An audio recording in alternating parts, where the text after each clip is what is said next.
देख रहे हैं प्राइम टीवी, सच साहस सरोकार।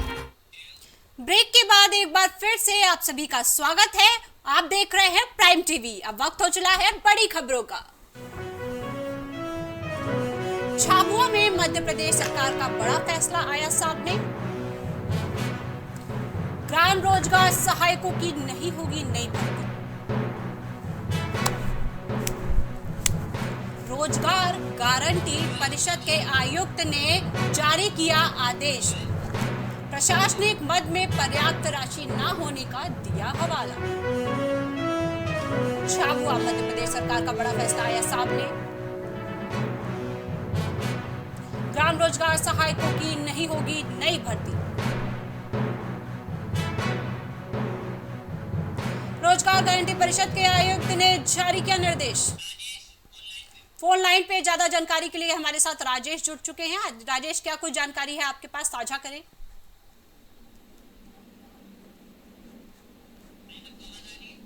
आपको हमारी आवाज आ रही है राजेश? ग्राम रोजगार सहायकों की नहीं होगी भर्ती, इस पर क्या ओपिनियन है आपका? रोजगार गारंटी परिषद की तरफ से बड़ी सूचना, प्रशासनिक मद में झाबुआ मध्य प्रदेश सरकार का बड़ा फैसला आया सामने। ग्राम रोजगार सहायकों की नहीं होगी नई भर्ती। इसके साथ ही हम बता दें कि रोजगार गारंटी परिषद के आयुक्त ने जारी कर दिया है आदेश। प्रशासनिक मद में पर्याप्त राशि न होने का दिया है हवाला। झाबुआ में मध्य प्रदेश सरकार का बड़ा फैसला आया सामने। ग्राम रोजगार सहायकों की नहीं होगी नई भर्ती। रोजगार गारंटी परिषद के आयुक्त ने जारी कर दिया है आदेश। प्रशासनिक मद में पर्याप्त राशि न होने का दिया है हवाला।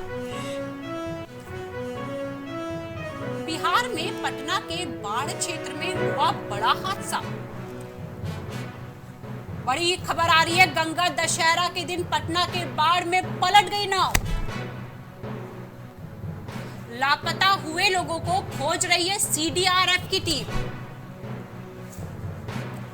17 लोगों के डूबने की जताई जा रही है आशंका। बिहार में पटना के बाढ़ क्षेत्र में हुआ है बड़ा हादसा। गंगा दशहरा के दिन पटना के बाढ़ में पलटी नाव। लापता हुए लोगों को खोज रही है एसडीआरएफ की टीम। 17 लोगों के डूबने की जताई जा रही है आशंका। बिहार में पटना के बाढ़ क्षेत्र में हुआ बड़ा हादसा।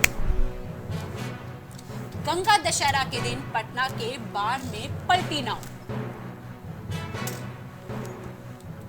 इसी के साथ बता दें हम आपको कि लापता हुए लोगों को खोज रही है एसडीआरएफ की टीम। 17 लोगों के डूबने की आशंका अभी तक जताई जा रही है। बिहार में पटना के बाढ़ क्षेत्र में हुआ है बड़ा हादसा। गंगा दशहरा के दिन पटना के बाढ़ में पलट गई नाव। लापता हुए लोगों को खोज रही है सीडीआरएफ की टीम। 17 लोगों के डूबने की जताई जा रही है आशंका। बिहार पटना के बाढ़ क्षेत्र में हुआ है बड़ा हादसा। गंगा दशहरा के दिन पटना के बाढ़ में चलती नाव अचानक पलट गई। लापता हुए लोगों को खोज रही है फिलहाल एसडीआरएफ की टीम। 17 लोगों के डूबने की जताई जा रही है आशंका। बिहार में पटना के बाढ़ क्षेत्र में हुआ है बड़ा हादसा। राजेश ज्यादा जानकारी के लिए हमारे साथ फोन लाइन पे जुड़ चुके हैं। जी राजेश। देखिए दीक्षा, अगर बात की जाए बिहार में तो जिस तरीके से बिहार में हादसा हुआ है, कहीं न कहीं देखा जाए बहुत बड़ा हादसा है, जिसमें 17 लोगों की डूबने की आशंका जताई जा रही है। उसके अलावा आपको बता दें कि वहाँ जो गंगा नदी में हादसा हुआ है उसको वहाँ पे एसडीआरएफ की टीम वहाँ मौजूद है मौके पर, और लगातार गोताखोर जो हैं लगातार वहाँ पे कोशिश कर रहे हैं कि वहाँ जितने भी 17 लोग डूबने की आशंका जताई जा रही है उनको खोज निकालने की पूरी कोशिश कर रहे हैं। वहाँ पे शासन प्रशासन भी मौजूद है मौके पर, क्योंकि आपको बता दें कि उसमें 17 लोग सवार थे नाव में, जो वहाँ गंगा के बीच मझधार में नाव डूब गई, पलट गई है, तो जिसमें 17 लोगों की आशंका डूबने की जताई जा रही है। और उसके अलावा वहाँ पे गोताखोर के साथ साथ में एसडीआरएफ की टीम वहाँ पर तैनात है, और लगातार वहाँ पे गोताखोर जो है नदी में लगातार वहाँ पे कोशिश कर रहे हैं शवों को ढूंढने के लिए, लेकिन अभी तक कोई भी शव वहाँ से निकाले नहीं जा सके हैं। राजेश, जो ये घटना हुई है, क्या इसमें जो लोग डूबे हैं क्या वो एक ही परिवार के सदस्य थे या अलग अलग परिवार के सदस्य के डूबने की जानकारी सामने आ रही है? देखिए, अगर बात की जाए तो जितने 17 लोग वहाँ पे डूबे हुए हैं तो कहीं न कहीं देखा जाए तो अलग अलग लोग थे, एक परिवार के नहीं थे। जाहिर सी बात है कि जिस तरीके से वहाँ पे गंगा दशहरा के दिन वहाँ पे पटना में जो वहाँ पे एक मेला की तरह वहाँ पे लगता है, वहाँ पे काफी संख्या में वहाँ पे श्रद्धालु मौजूद थे, जिसमें से 17 लोग नाव में जा रहे थे। वहाँ पे नदी की मझधार में नाव पहुँचते ही नाव वहाँ पर डूब गई, और उसमें से 17 लोग अभी तक लापता हैं। उनको ढूंढने के लिए एसडीआरएफ की टीम और गोताखोर की टीम लगातार वहाँ पे एक्टिव है। गोताखोर लगातार वहाँ पे खोजने की कोशिश कर रहे हैं, लेकिन अभी तक कोई भी कामयाबी हासिल नहीं हो पाई है। कारण बताया जा रहा है नाव डूबने का, राजेश, कि ये नाव इसलिए डूब गई कि उसमें जरूरत से ज्यादा लोग बैठाए गए थे, या नाव डूबने का कारण नाव का जो मैन्युफैक्चरिंग है वो है? इस पर जरा प्रकाश डालें, क्या कारण रहा है? नाव में लोग बैठे थे, कहीं कहीं देखा जाए तो ज्यादा लोग जितनी उसकी क्षमता होती, कहीं कहीं उसकी क्षमता से ज्यादा लोग बैठ गए। और दूसरी चीज आपको बता दें कि हमारे साथ बीजेपी प्रवक्ता संजय मिश्रा जी जुड़ चुके हैं। संजय सर, आपका बहुत बहुत स्वागत है। संजीव मिश्रा जी सर, क्या जानकारी आप देना चाहेंगे हमारे साथ, क्या जानकारी साझा करना चाहेंगे?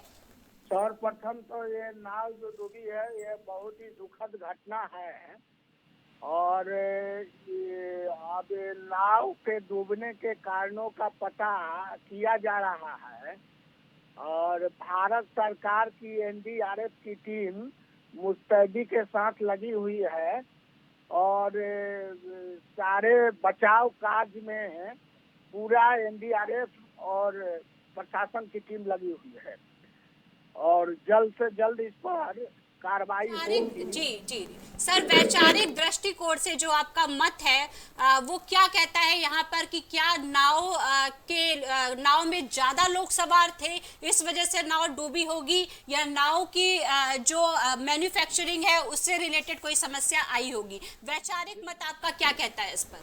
ना वैचारिक मत यही है कि जब तक सघन जांच नहीं होगा और जांच के बाद इसकी पुष्टि नहीं हो जाती है, तब तक आगे कहना कहीं से गुंजाइश की बात नहीं होगी कि आखिर में यह हादसा हुआ कैसे। तो रेस्क्यू अभियान किस तरीके से वहां पर चलाया जा रहा है? क्या आपके संज्ञान में अभी तक इस तरीके की कोई भी जानकारी आई है? एनडीआरएफ की टीम वहां पर मौके नजाकत पर पहुंच गई है, और टीम अपना मुस्तैदी के साथ तेजी से कार्रवाई कर रही है। सर, टीम को अभी तक किसी भी प्रकार की कोई सफलता हाथ लगी है? नहीं, टीम को सफलता तब हाथ लगेगी जब काम और तेजी से उसमें लगे हुए हैं लोग, और लोग तेजी से काम कर रहे हैं, और सफलता निश्चित रूप से भगवान की इच्छा के अनुरूप सफलता प्राप्त होगी। हमारा एक प्रश्न ये भी है, क्या नाव चालकों के लिए प्रशासन की तरफ से पहले से कोई गाइडलाइन निर्धारित नहीं की गई थी कि कितनी संख्या में वो लोगों को बैठा सकते हैं, किस एरिया में वो नाव को चला सकते हैं, जहां पर ज्यादा पानी का क्षेत्र है, जहां पर ज्यादा धरातल है, कहां पर किस स्थिति में वो नाव को चला सकते हैं? ऐसी कोई गाइडलाइन क्या नाव चालकों के लिए वहां पर जारी की गई प्रशासन की तरफ से? समय समय पर बिहार सरकार और भारत सरकार नाविकों के लिए गाइडलाइन जारी करती है। उस गाइडलाइन को कितना फॉलो किया गया नहीं किया गया ये भी आगे देखने का विषय होगा। देखिए सर, लापरवाही में कई लोगों की जान जो है खतरे में आ चुकी है। हालांकि अभी तक संज्ञान में नहीं आया है कि कितने लोग लापता हैं, कितने लोग मृतक हैं, लेकिन उसके बावजूद भी इस तरीके की लापरवाही होना सर, ये सरकार और प्रशासन के ऊपर एक बड़ा प्रश्न चिन्ह है। इस पर आप क्या कहना चाहेंगे? बहुत बड़ी कार्रवाई की जाएगी। लापरवाही कतई बर्दाश्त नहीं किया जाएगा और किसी भी तरह से जान से खिलवाड़ करने का हक किसी भी सरकार को नहीं है और सरकार मुस्तैदी के साथ इस काम में और कार्रवाई में लगी हुई है। बहुत बहुत धन्यवाद संजय मिश्रा जी आपका हमारे साथ जुड़ने के लिए। हम पूरी आशा करते हैं कि सरकार और प्रशासन इस मामले पर पूरा वैचारिक दृष्टिकोण अपना रखेगी और जितने भी पीड़ित परिवारजन है उनको आप पूरी सुविधा और पूरी जो राशि है वो जो है आप प्रदान करेंगे।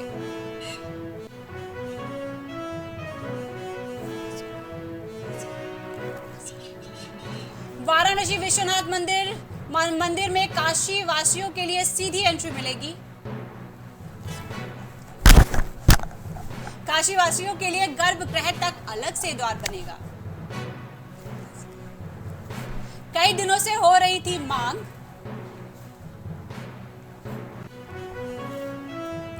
वाराणसी में विश्वनाथ मंदिर न्याय परिषद का आया बड़ा फैसला। मंदिर में काशी वासियों के लिए सीधी एंट्री मिलेगी। हम आपको बता दें कि काशी वासियों के लिए गर्भगृह तक अलग से द्वार बनेगा। दिल्ली कश्मीर में बढ़ते आतंकी वारदात का मामला आया सामने। केंद्रीय गृह मंत्री अमित शाह ने बुलाई हाई पावर मीटिंग। सुरक्षा सलाहकार अजीत डोभाल बैठक में रहेंगे मौजूद। जम्मू कश्मीर के राज्यपाल मनोज सिंह भी होंगे शामिल। घाटी से आतंकियों के सफाई को लेकर बड़ी परिचर्चा।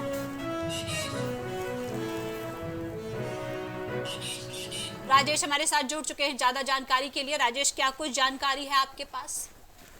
देखिए दीक्षा, अगर बात की जाए जम्मू कश्मीर की, तो जम्मू कश्मीर में जिस तरीके से लगातार आतंकवादियों का खौफ बढ़ता नजर आ रहा है, कहीं न कहीं अगर देखा जाए तो उसको लेकर गृह मंत्री अमित शाह ने बैठक बुलाई है, जिसमें अजीत डोभाल के साथ साथ में राज्यपाल जो वहाँ पे मनोज सिन्हा जी हैं तो उनको भी बुलाया गया है। और खास करके जो कश्मीर में बढ़ते आतंकवादियों की समस्याएं हैं उन सारी चीज़ों पर आज हाई पावर की मीटिंग की जाएगी, जिसमें केंद्रीय गृह मंत्री अमित शाह और सुरक्षा सलाहकार अजीत डोभाल और उसके साथ साथ में मनोज सिन्हा जो जम्मू कश्मीर के राज्यपाल हैं, ये सारे लोग मौजूद रहेंगे। और उसके अलावा साथ साथ में आपको बता दें कि जम्मू कश्मीर में 4 दिन में 4 आतंकी हमले हुए हैं। डोडा में 2 अटैक हुए हैं और 6 जवान घायल हुए हैं, जिसमें उसके बाद कठुआ में हमले हुए जिसमें 2 शहीद हुए हैं, जिसमें एक हवलदार और एक सैनिक शहीद हुआ है। तो जाहिर सी बात है कि इन सारी चीजों को देखते हुए आज हाई पावर की मीटिंग की जा रही है दिल्ली में, जिसमें अजीत डोभाल के साथ साथ में मनोज सिन्हा और अमित शाह मौजूद रहेंगे। राजेश, अमरनाथ यात्रा भी शुरू हो चुकी है।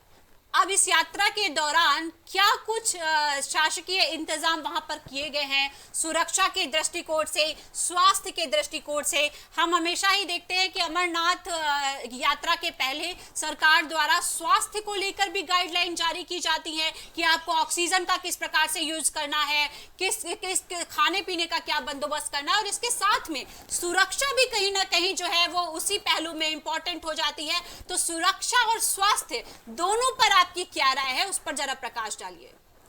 दीक्षा, अगर बात करें सुरक्षा और स्वास्थ्य के लिए तो जाहिर सी बात है कि जिस तरीके से अमरनाथ की यात्रा शुरू हुई है तो कहीं न कहीं देखा जाए तो जिस तरीके से जम्मू कश्मीर के क्षेत्रों में लगातार आतंकी गतिविधियां बढ़ रही हैं, तो इन सारी चीज़ों को देखते हुए अमरनाथ यात्रा को लेकर भी वहाँ पे अगर बात की जाए स्वास्थ्य को लेकर तो स्वास्थ्य के लिए वहाँ पे जगह जगह पे स्वास्थ्य कैंप लगाए गए हैं, कि किसी भी जो भी यात्री अमरनाथ यात्री हैं कि किसी भी तरह की उनको कोई समस्याएं ना हो।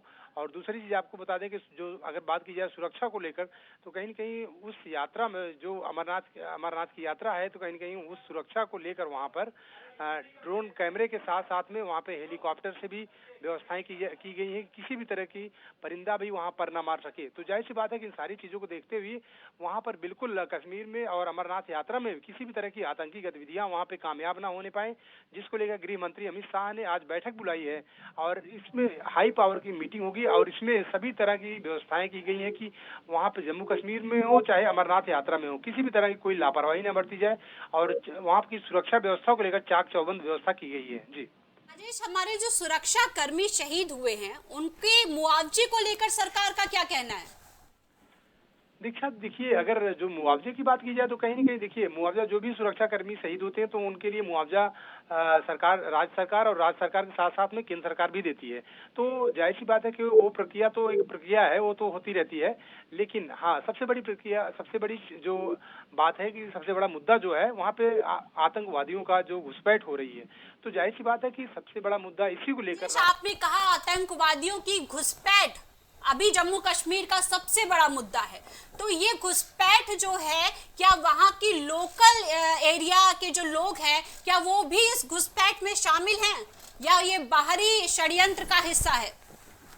देखिए कहीं न कहीं अगर बात की जाए तो जो वहाँ के लोकल लोग हैं कहीं न कहीं उन्हीं के द्वारा या मतलब जो बॉर्डर है, बॉर्डर क्रॉस करते हैं उन्हीं जो स्थानीय लोग हैं उनका संबंध होता है, उन्हीं के द्वारा वहाँ पे घुसपैठ बॉर्डर पे क्रॉस करते हैं। तो जाहिर सी बात है कि उन सारी चीज़ों को लेकर जो केंद्रीय गृह मंत्री हैं अमित शाह जी, तो आज उसी पर मीटिंग कर रहे हैं। और दूसरी चीज़ आपको बता दें कि वहाँ पर हर तरीके की व्यवस्था, सुरक्षा को लेकर व्यवस्था की जाए। वहाँ पे निगरानी करने के लिए अब ड्रोन कैमरे लगाए जा रहे हैं। ड्रोन कैमरे के साथ साथ में अब हेलीकॉप्टर से वहाँ पे कॉम्बिंग होती रहेगी कि किसी भी तरीके की सुरक्षा में लापरवाही ना बरती जाए, आतंकवादी को किसी भी तरीके से घुसपैठ होने से रोका जाए। इन सारे मुद्दों पर आज बातचीत की जाएगी दिल्ली में। स्थानीय लोग आपके संपर्क में आए हैं क्या? किसी स्थानीय व्यक्ति से आपकी वहाँ पर बातचीत हुई?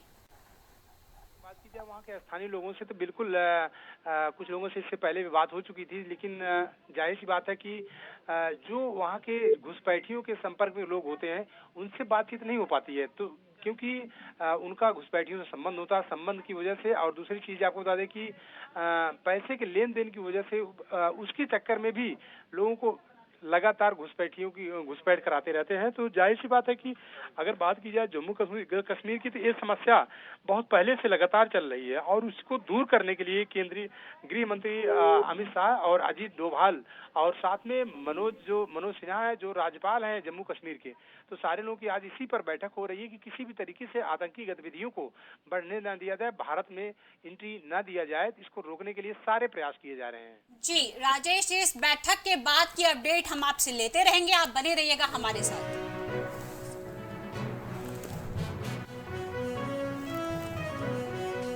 वाराणसी विश्वनाथ मंदिर न्याय परिषद का बड़ा फैसला आया सामने। मंदिर में काशी वासियों के लिए सीधी एंट्री मिलेगी। काशी वासियों को लेकर गर्भगृह तक अलग से द्वार बनेगा। कई दिनों से हो रही थी मांग। वाराणसी में विश्वनाथ मंदिर न्याय परिषद का आया है बड़ा फैसला। मंदिर में काशी वासियों के लिए सीधी एंट्री मिलेगी।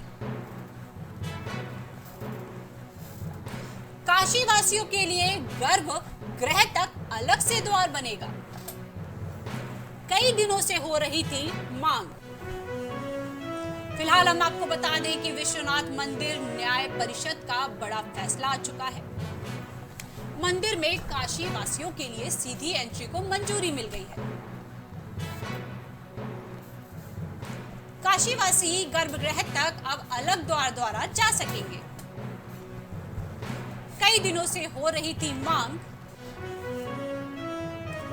वाराणसी में विश्वनाथ मंदिर न्याय परिषद का बड़ा फैसला आ चुका है। मंदिर में काशीवासियों के लिए सीधी एंट्री मिलेगी।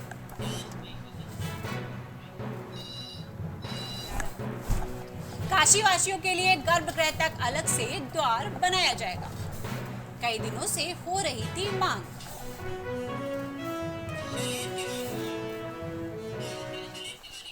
शैलेंद्र तिवारी ज्यादा जानकारी के लिए हमारे साथ जुड़ चुके हैं। जी शैलेंद्र, क्या कुछ जानकारी है आपके पास, साझा करें।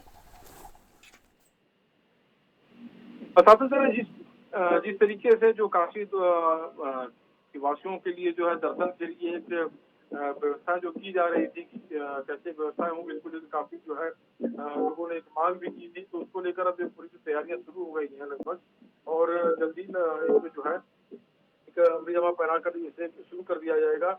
और ये कई बार इसमें इसको लेकर एक बढ़ती भीड़ जो थी दर्शनार्थियों की जो थी, इसको लेकर काफी स्थानीय लोगों में एक दिक्कतें उत्पन्न हो रही थी कि स्थानीय निवासी लोग नहीं पहुंच पा रहे थे दर्शन के लिए, और काफी भीड़ थी इसमें।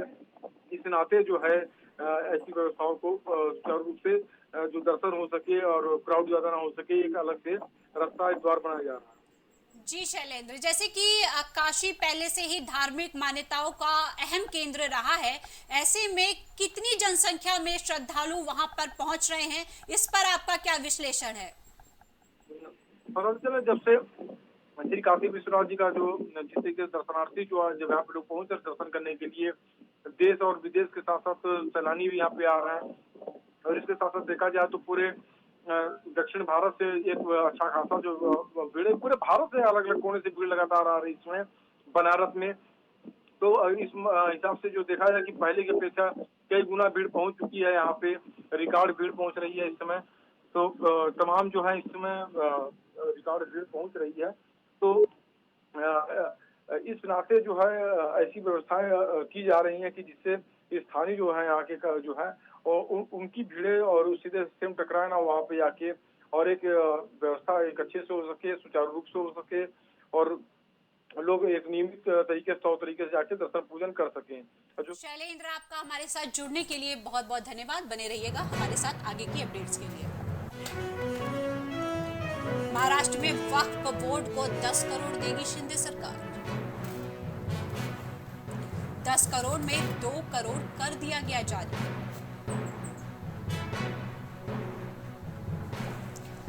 डिजिटाइजेशन के लिए अनुदान करेगी सरकार। शिंदे के फैसले पर महाराष्ट्र पर संग्राम शुरू। महाराष्ट्र में वक्फ बोर्ड को 10 करोड़ देगी शिंदे सरकार। 10 करोड़ में 2 करोड़ कर दिया गया जारी।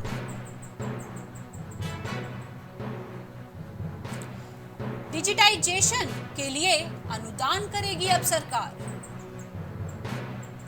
शिंदे के फैसले पर महाराष्ट्र पर संग्राम शुरू हो चुका है।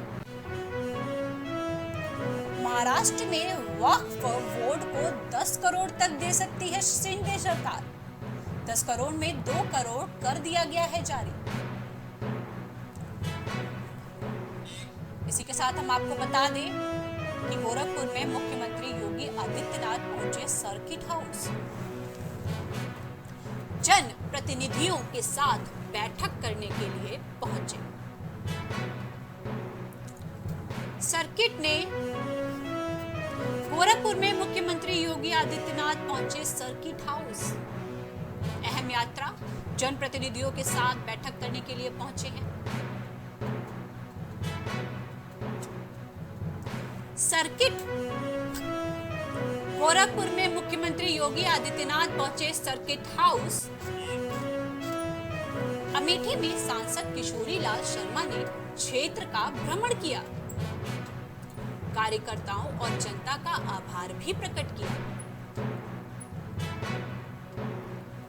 इसी के साथ हम आपको बता दें कि कांग्रेस नेता संजय गुप्ता के आवास पर भी पहुंचे सांसद। अमेठी में सांसद किशोरी लाल शर्मा ने क्षेत्र का भ्रमण किया। लखनऊ में नेता प्रतिपक्ष का नाम तय करेगी समाजवादी पार्टी। संसद सत्र के बाद नाम तय कर सकती है समाजवादी पार्टी।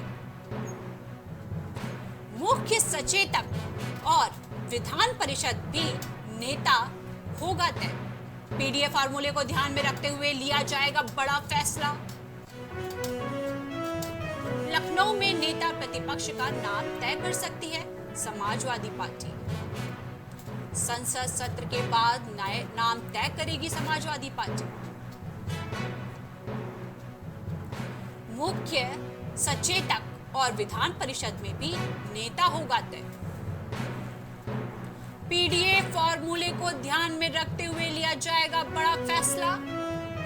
लखनऊ में नेता प्रतिपक्ष का नाम तय कर सकती है समाजवादी पार्टी। संसद सत्र के बाद नाम तय करेगी समाजवादी पार्टी। मुख्य सचेतक और विधान परिषद भी में नेता होगा तय। पीडीए फॉर्मूले को ध्यान में रखते हुए लिया जाएगा बड़ा फैसला। लखनऊ में नेता प्रतिपक्ष का नाम तय कर सकती है समाजवादी पार्टी। संसद सत्र के बाद नाम तय करेगी समाजवादी पार्टी। हम आपको बता दें कि मुख्य सचेतक और विधान परिषद में भी नेता हो सकता है तय। पीडीए फॉर्मूले को ध्यान में रखते हुए लिया जाएगा बड़ा फैसला। लखनऊ में नेता प्रतिपक्ष का नाम तय कर सकती है समाजवादी पार्टी। संसद सत्र के बाद नाम तय करेगी समाजवादी पार्टी। मुख्य सचेतक और विधान परिषद में भी नाम तय होगा। ध्यान में रखते हुए लिया जाएगा बड़ा फैसला।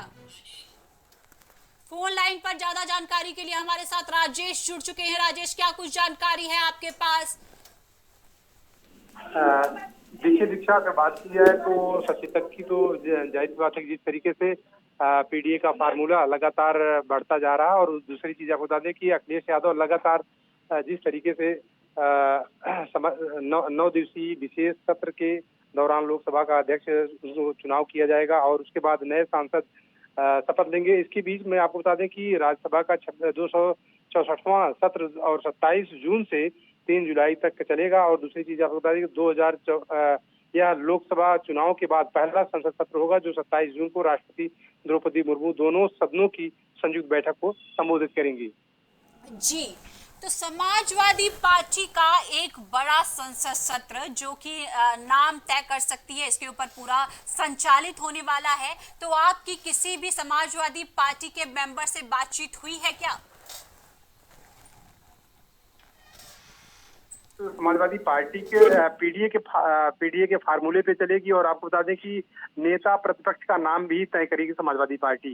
तो जाहिर सी बात है कि अभी कोई नाम तय नहीं हो पाया है, लेकिन एक चीज आपको बता दें कि संसद सत्र चलने से पहले सचेतक का नाम तय हो जाएगा। और दूसरी चीज आपको बता दें कि नेता प्रतिपक्ष कौन होगा, ये भी नाम संसद सत्र चलने से पहले तय किया जाएगा। राजेश, मेरा प्रश्न यहाँ पर ये है, क्या पार्टी के किसी सदस्य से आपकी बातचीत हुई है क्या? बात की जाए पार्टी किसी सदस्य से बातचीत करने की, तो अभी तक किसी सदस्य से बातचीत नहीं हो पाई है, लेकिन हाँ, जो भी तय करना होगा वो राष्ट्रीय अध्यक्ष अखिलेश यादव तय करेंगे कि कौन सचेतक बनेगा और कौन नेता प्रतिपक्ष वहाँ पार्लियामेंट में बनेगा। तो जाहिर सी बात है कि पार्लियामेंट संसद सत्र चलने से पहले ये सारी चीजें समाजवादी पार्टी तय कर लेगी कि कौन नेता प्रतिपक्ष होगा, कौन मुख्य सचेतक बनाया जाएगा। नेता प्रतिपक्ष के नाम की बात आ रही है, तो आपका कुछ अनुमान लिस्ट में कौन कौन हो सकता है शामिल? देखिए, अगर नेता प्रतिपक्ष की बात की जाए तो नेता प्रतिपक्ष में सबसे तेज रेस में जो है वो इंद्रजीत सरोज हैं, जो सबसे आगे हैं, और दलित वर्ग, और आपको ये भी बता दें कि दलित वर्ग से आते हैं। दूसरी चीज आपको बता दें कि पीडीए के फार्मूले से नेता प्रतिपक्ष तय किया जाएगा। और आपको बता दें कि एमएलए राजेंद्र कुमार और एमएलए राजेंद्र चौधरी भी इस रेस में आते हैं। और उसके अलावा आपको बता दें कि जो राजेंद्र कुमार है मऊ के महमूदाबाद से एमएलए हैं राजेंद्र कुमार, और बस्ती से एमएलए राजेंद्र चौधरी भी हैं जो रेस में है, इसके रेस में। जी राजेश, जातीय समीकरण इस पर कितना प्रभाव डाल सकता है? बिल्कुल दीक्षा, सबसे बड़ी बात यही है कि जो ये नाम है, कहीं न कहीं अगर देखा जाए तो पीडीए का जो फार्मूला है, जो अखिलेश यादव लगातार पीडीए का नारा देते आ रहे हैं और पीडीए के रास्ते पर चल रहे हैं अखिलेश यादव, तो जाहिर सी बात है कि उन्हीं सारी चीजों को देखते हुए ये जो नाम मैंने आपको बताया कि ये सारे नाम पीडीए के फार्मूले पर ही तय किए गए हैं। और आगे भी पीडीए के फार्मूले पर ही अखिलेश यादव लगातार काम आगे भी करते नजर आएंगे। जी राजेश, और समाजवादी जो है और इस प्रतिपक्ष में जो संसद सत्र बुला रही है उसमें क्या सुरक्षा की दृष्टि से भी कुछ इंतजाम किए गए हैं? बिल्कुल देखिए, अगर बात की जाए सुरक्षा की दृष्टि से तो बिल्कुल लगातार सुरक्षा की दृष्टि से तो चाहे पार्लियामेंट में हो चाहे विधानसभा में हो, कहीं न कहीं अगर देखा जाए तो दोनों जगहों पे लगातार जो है वो सुरक्षा की व्यवस्था की जाती है, सुरक्षा की व्यवस्था चाक-चौबंद की जाती है। और दूसरी चीज सबसे बड़ी बात ये है कि जो पार्लियामेंट है, तो पार्लियामेंट पे तो बिल्कुल पूरी तरह से सुरक्षा व्यवस्था की जाती है। और वहाँ पे इस बार जो है पार्लियामेंट के लिए सुरक्षा व्यवस्था वहाँ पे सीआरपीएफ करेगी और सीआरपीएफ के जवान वहाँ पे तैनात होंगे। तो वहाँ की सुरक्षा व्यवस्था बिल्कुल पुख्ता तरीके से वहाँ के इंतजाम किए जाएंगे। अच्छा, जो पीडीए फॉर्मूले को लेकर क्या कुछ तैयारियां समाजवादी पार्टी की तरफ से की जा रही हैं?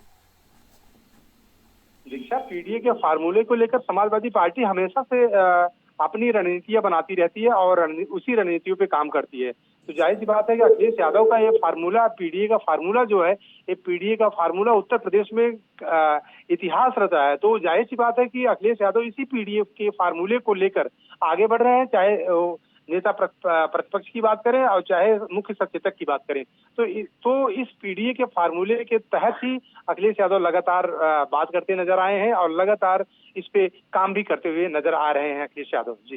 विधानसभा चुनाव को लेकर कार्यकर्ताओं में जो सक्रियता दिख रही है वो कितनी ज्यादा आपको प्रतीत हो रही है कि कितने सक्रिय हैं सपा के कार्यकर्ता विधानसभा चुनाव को लेकर?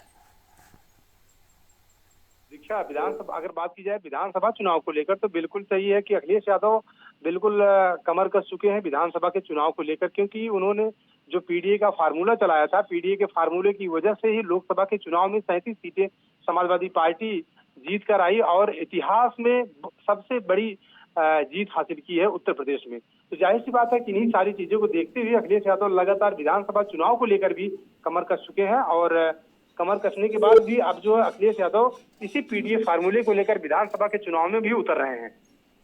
जी राजेश, तो जैसे कि हम देख रहे हैं कि पूरी पार्टी ही प्रयासरत हो चुकी है विधानसभा चुनाव को लेकर के, तो क्या ये बड़ा परिवर्तन ला सकती है विधानसभा चुनाव में? आपकी क्या राय है इस पर? इस तरीके से अगर बात की जाए विधानसभा चुनाव को लेकर तो पार्टी के सभी भी पदाधिकारी हों चाहे नेता हों, जो भी बड़े नेता भी हों, सारे लोग बिल्कुल पूरी तरीके से एक्टिव हैं, क्योंकि जो 2027 का विधानसभा का चुनाव है उत्तर प्रदेश में, खास करके अखिलेश यादव लगातार इसी पर लगे हुए हैं और अब जो है 2027 का चुनाव किसी भी तरीके से हासिल करना चाहते हैं अखिलेश यादव। तो जाहिर सी बात है कि इन सारी चीजों को देखते हुए पार्टी के सभी कार्यकर्ता हों चाहे पदाधिकारी हों, वो ग्राउंड लेवल पर यहाँ तक आप बता दें कि अखिलेश यादव ने साफ साफ कह दिया है कि जो पार्टी के कार्यकर्ता हैं और पदाधिकारी हैं वो बूथ लेवल पर भी जाके काम करेंगे और वहाँ पे बूथ लेवल पर कमेटियां बनाएंगे, जिसको लेकर 2027 के चुनाव में बिल्कुल किसी भी तरह की कोई कोताही बरती ना जाती। इन सारी चीजों को लेकर अखिलेश यादव लगातार लगे हुए हैं। जी राजेश, और हमारा प्रश्न यहाँ पर ये भी है कि क्या अखिलेश यादव जो है वो विपक्ष पर लगातार प्रत्यारोपण करते रहते हैं किसी न किसी चीज को लेकर, किसी न किसी मुद्दे को लेकर, तो समाजवादी पार्टी विपक्ष के जो है विपक्ष के ऊपर के मुद्दों के ऊपर क्या प्रतिक्रिया देती हुई आपको दिखाई दे रही है?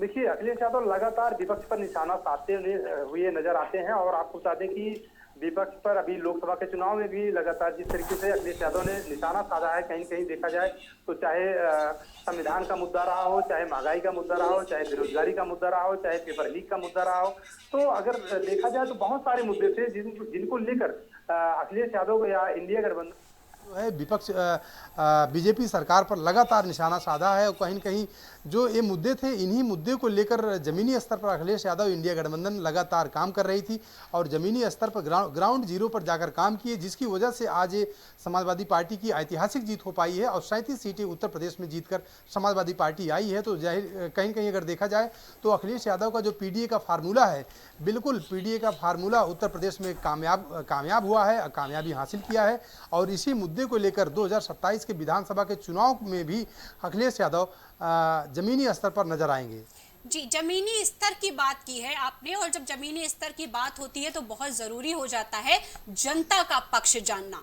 तो आप जनता से जब ग्राउंड लेवल पर बातचीत करते हैं तो आप जनता के ओपिनियन को किस तरीके से देखते हैं समाजवादी पार्टी के लिए? देखिए, अगर हम बात करें जो अभी हाल में चुनाव हुआ है लोकसभा का, तो जब ज़मीनी स्तर पे वहाँ पे लोगों से बात की गई तो लोगों ने साफ साफ यही चीज़ कहा कि देखिए, जिस तरीके से संविधान का बदलने की बात थी, तो कहीं न कहीं और बीजेपी के कुछ नेताओं के जो बड़बोलेपन के नेता हैं, उन लोगों ने बोल भी दिया था कि अगर हम 400 पार में हम आते हैं तो संविधान बदल देंगे। तो जाहिर सी बात है, कहीं न कहीं उन सब चीज़ों को जो एससी वर्ग है, कहीं न कहीं एससी वर्ग बिल्कुल इससे नाराज़ हुआ, और एससी वर्ग जो है वो तब्दील हुआ समाजवादी पार्टी के साथ में, इंडिया गठबंधन के साथ में। तो जाहिर सी बात है कि वो ग्राउंड लेवल पर जो मतदाता है, कहीं न कहीं देखा जाए तो ये सारे लोग जो मुद्दे थे, चाहे महंगाई के मुद्दे रहे हों, चाहे भ्रष्टाचार के मुद्दे रहे हों, चाहे पेपर लीक के मुद्दे रहे हों। अगर युवाओं की बात की जाए तो युवा है उत्तर प्रदेश के, ये पेपर लीक का जो मुद्दा था, सबसे बड़ा मुद्दा था युवाओं का। तो जाहिर सी बात है कि युवा जो है बिल्कुल इस बार बीजेपी से कटे हुए नजर आए, और उसी की सबसे बड़ी वजह यही थी कि जो समाजवादी पार्टी उत्तर प्रदेश में इतिहास कायम की। जी, अखिलेश, जैसा कि आपने मुद्दों की बात की है, तो अखिलेश यादव की जो जीत है उसमें प्राथमिक कारण के तौर पर आप किसको लेंगे कि प्राथमिक कारण जीत का क्या रहा होगा? वो कौन सा मुद्दा है जो प्राथमिक स्तर पर इस जीत में शामिल है? देखिए, अगर बात की जाए जीत में प्राथमिक मुद्दा, सबसे बड़ा मुद्दा यही था कि उत्तर प्रदेश में पेपर लीक, उत्तर प्रदेश में जिस तरीके से संविधान बदलने की बात की गई, संविधान बदलने की बात ये भी एक मुद्दा, बहुत बड़ा मुद्दा था। और उसके अलावा जिस तरीके से भ्रष्टाचार और महंगाई जिस तरीके से एक निचले स्तर के जो लोग हैं, जो महंगाई से उनकी कमर टूट गई है, तो जाहिर सी बात है कि ये सारे मुद्दे थे, एक ही मुद्दा नहीं था। लेकिन अगर सबसे बड़ा मुद्दे की अगर बात की जाए तो सबसे बड़ा मुद्दा उत्तर प्रदेश में पेपर लीक का मुद्दा और संविधान बदलने का मुद्दा, सबसे बड़ा मुद्दा यही था, जिसकी वजह से अखिलेश यादव ऐतिहासिक जीत हासिल किए। और उसके अलावा बता दें कि अखिलेश यादव जिस तरीके से पीडीए का फार्मूला लेके चल रहे थे, तो पीडीए का फार्मूला भी उनका कामयाब हुआ उत्तर प्रदेश में। और आने वाले 2027 के विधानसभा के चुनाव में भी अखिलेश यादव इन्हीं सारे मुद्दे को उठाएंगे और ज़मीनी स्तर पर जाकर लोगों से बात करेंगे और समाजवादी पार्टी को वोट देने के लिए पक्ष में बात करेंगे। राजेश, एक तरफ हम बात करते हैं, जब समाजवादी पार्टी की बात होती है तो एक तरफ हम बात कर रहे हैं कि मुद्दों को लेकर ये जीत हासिल की गई है, दूसरी तरफ हम जातीय समीकरणों को भी रखते हैं, तीसरी तरफ हम निर्वाचित किए गए सदस्यों की भी बात करते हैं कि जो नॉमिनेट किए गए कैंडिडेट्स थे सपा की तरफ से, उनका चयन इस प्रकार का था कि वो जीत का कारण बन गया। तो आप इन तीनों कारणों में से कि ये संगठित कारण मानते हैं जीत का, या अलग अलग स्तरों पर इनको रखना चाहेंगे? देखिए, ये सारे समीकरण अलग अलग हैं, लेकिन अगर खास करके देखा जाए तो खास करके जो ज़मीनी स्तर पे मैंने आपको बताया, सबसे बड़ा मुद्दा संविधान का, सबसे बड़ा मुद्दा पेपर लीक का, सबसे बड़ा मुद्दा भ्रष्टाचार और महंगाई का। तो ये सारे मुद्दे सबसे बड़े जी, मुद्दे थे। राजेश, मेरा प्रश्न मेरा ये है आपसे कि मुद्दा या जातीय समीकरण, या जो चयनित, जो नॉमिनेट किए गए कैंडिडेट्स थे, इन तीनों के संगठित होकर ये जीत हासिल हुई है, या इनमें से कोई एक चीज का लाभ जो है वो समाजवादी पार्टी को ज्यादा मिला है? नहीं, देखा जाए तो ये तीनों मुद्दों को संगठित करके ही ये चुनाव में इतनी बड़ी जीत हासिल हुई है। कहीं न कहीं देखा जाए तो यही तीनों मुद्दे थे, चाहे कैंडिडेट की बात की जाए, चाहे जो सारे मुद्दे थे उनकी बात की जाए, तो ये सारे मुद्दे एक साथ में मिलकर काम किए हैं। जी, आप कहना चाहते हैं कि समाजवादी पार्टी ने जो जीत हासिल की है वो कहीं ना कहीं एक पूरा जो उनका मेन्यू था, जिसमें कि जातीय समीकरण भी शामिल थे, युवाओं के रोजगार से संबंधित मुद्दे भी शामिल थे, और उनकी जो नॉमिनेट किए गए कैंडिडेट्स थे उनकी भी लिस्ट थी, तो इनकी संगठित एक जो पहलू था समाजवादी पार्टी का, कहीं ना कहीं उस संगठन ने समाजवादी पार्टी को एक अहम जीत दिलाई है। जी, बिल्कुल बात सही है कि जो संगठित इनका मुद्दा था, ये सारे मुद्दे इसमें काम हुए, चाहे इनका पीडीए का फार्मूला हो, चाहे बेरोजगारी, महंगाई और पेपर लीक, या अगर बात करें संविधान बदलना, एक मुद्दा ये भी था। उसके अलावा बात करें जिस तरीके से इन्होंने जाति समीकरण के आधार पर कैंडिडेटों को उतारा, तो ये भी मुद्दा था। तो कुल मिला जुला के अगर देखा जाए तो ये सारे सम्मिलित मुद्दे थे, संगठित मुद्दे थे, सम्मिलित और संगठित वजह से समाजवादी पार्टी ने ऐतिहासिक जीत हासिल की है। जी, बहुत बहुत धन्यवाद राजेश हमारे साथ जुड़ने का। आगे की अपडेट्स के लिए आप बने रहिए हमारे साथ।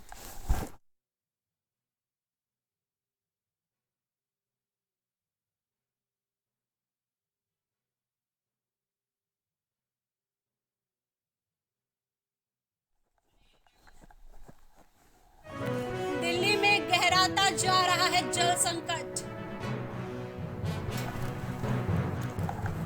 जल संकट पर आपने की अहम बैठक। जल संकट को दूर करने के उपायों की समीक्षा की जा रही है। हमने हरियाणा से पानी देने की अपील की। अकबरनगर में बुलडोजर एक्शन लगातार जारी।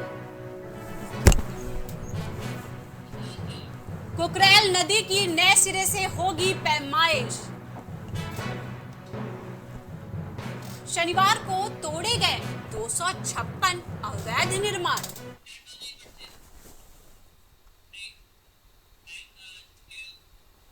रुकते हैं एक छोटे से ब्रेक के लिए। कुछ भाव पुष्प। आप देख रहे हैं प्राइम टीवी, सच साहस सरोकार। बच्चों के उज्जवल भविष्य के लिए चुने आदर्श जनता विद्यालय, गोला कस्ता रोड, उमरपुर, लखीमपुर खीरी। एडमिशन के लिए आज ही संपर्क करें। शिक्षा जीवन सार्थक करता यही मंत्र है मूल्य। शिक्षा की ही ज्योति जलाता बाल मंदिर हाई स्कूल। बच्चों के सुनहरे भविष्य के लिए आज ही चुने Bal Mandir high school, Jabalpur road, Deori, जिला Raisen. Admission open. Cosmo laser dental clinic and dental implant centre, जो देता है आपको वर्ल्ड क्लास की बेहतरीन डेंटल सुविधाएं। पता प्रथम तल, वृंदावन टावर, ऑपोजिट होटल जेके palace, civil Lines, Prayagraj, Uttar Pradesh. संपर्क करें 3938822172। ग्वालियर शहर का जाना माना पैलेस, शानदार फैसिलिटीज और एयर कंडीशन रूम्स की अवेलेबिलिटी। तो देर किस बात की, आज ही संपर्क करें। जनकपुरी पैलेस और श्रीराम इवेंट, जनकपुरी प्लाजा, दाने बाबा रोड, शताब्दीपुरम, ग्वालियर। देवरी का प्रतिष्ठित ज्वेलरी शोरूम श्रीकांत ज्वेलर्स, 18, 20 और 22 कैरेट सोने के आभूषणों की विशाल रेंज, चांदी के बर्तन व आभूषण, गिरवी सुविधा उपलब्ध। संपर्क करें सराफा बाजार, देवरी, जिला रायसेन। वॉलपेपर की बेहतरीन डिजाइन के साथ इंटीरियर और एक्सटीरियर के कार्यों का बेहतरीन अनुभव। केसरवानी पेंट्स एंड हार्डवेयर, पता जवाहरलाल नेहरू रोड, निकट Parvati hospital, Prayagraj. Medico hospital and super speciality centre, जहां होता है स्पेशलिस्ट डॉक्टरों की निगरानी में बेहतर इलाज। संपर्क करें 9455270200। पता नए हाईकोर्ट के सामने, स्माइलगंज, फैजाबाद रोड, लखनऊ। रेरा से स्वीकृत वेंकटेश सिटी कॉलोनी, जहां आपको मिलेगी बेहतर रोड, पानी की टंकी, साथ ही कॉलोनी की सुरक्षा के लिए कंपाउंड वॉल। पता वेंकटेश सिटी स्टेडियम के पीछे, Ambedkar ward, Tendukheda, Narsinghpur. Phone number 192381553130। सालों से लोगों की स्वास्थ्य का रखा ख्याल, लोगों को जिनसे मिलता है बेहतर उपचार। Doctor Shri Krishna Singh Yadav, consultant physician, जिला चिकित्सालय के सामने, रोशन कुटीर, मुरैना। फिजियोथेरेपिस्ट नजमा खान की फिजियोथेरेपी के माध्यम से पाए पुराने से पुराने दर्द से तुरंत निजात। सीरा best health care happy family, पता डोंगरपुर नहर, MS road, Kailaras, Morena, Madhya Pradesh.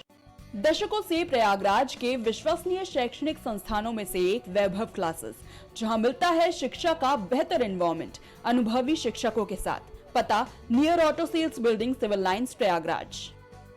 babasahebshadi.com, ये पोर्टल वेबसाइट शादी विवाह के रिश्तों के लिए ये बहुत ही भरोसेमंद और बेहतरीन पोर्टल वेबसाइट है। अभी तक बहुत सारे लोगों ने इस पर भरोसा किया है और मनचाहा रिश्ता पाया है। ये पूर्णतः सुरक्षित है। आप आज ही अपना निशुल्क पंजीकरण कराएं और मनचाहा रिश्ता पाएं। गोयल सुपर स्पेशलिटी हॉस्पिटल आपके लिए लेकर आया है world class heart care facilities, जहां होता है हार्ट समेत सभी बीमारियों का बेहतर इलाज। संपर्क करें अयोध्या रोड, चिन्हट, लखनऊ। माँ सरस्वती शिक्षण संस्थान मदुरी, राजकीय मान्यता प्राप्त विद्यालय, जहां होता है भविष्य निर्माण। एडमिशन के लिए आज ही संपर्क करें और अपने बच्चों को दिलाएं बेहतर शिक्षा। जिला Kheri, Uttar Pradesh. MGM hospital and research centre, advance neuro and spine surgery centre. आपका स्वास्थ्य ही हमारी प्राथमिकता।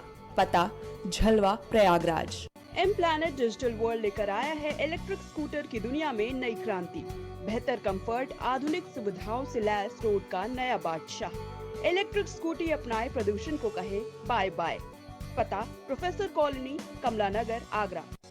मस्तिष्क मनोरोग, नस एवं नशा मुक्ति के विशेषज्ञ डॉक्टर राकेश पासवान।